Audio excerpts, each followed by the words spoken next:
Dans Warhammer 40 000, c'est pas vraiment un scoop de dire que Konrad Curze c'est un sacré spécimen. Genre regarde sa tête, il inspire pas vraiment confiance. Et même si on sait qu'il fait partie des forces ayant trahi l'empereur de l'humanité, et que l'on sait également qu'il a démontré son appartenance à l'hérésie sur les sables noirs 10-25, ce n'est pas lors de cet événement que les premiers signes de sa corruption sont apparus, mais bien lors de la pacification du monde de Shero peu de temps avant la destruction de Nostramo.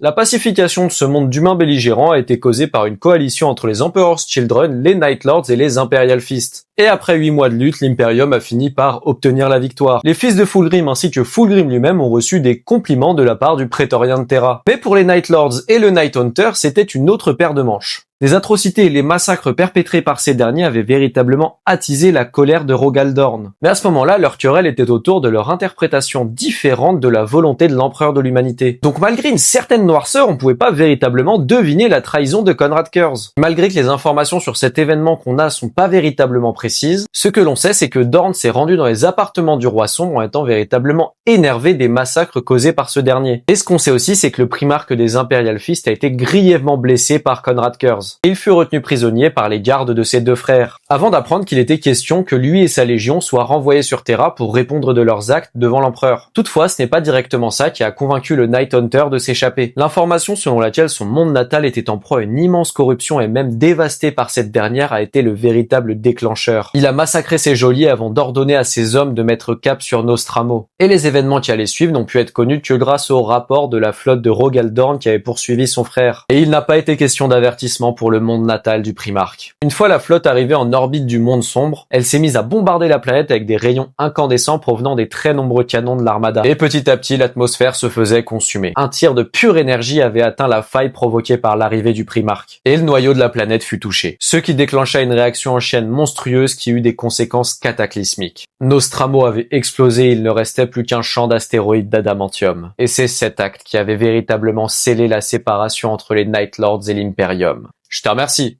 N'hésite pas à t'abonner, on parle de Warhammer tous les jours.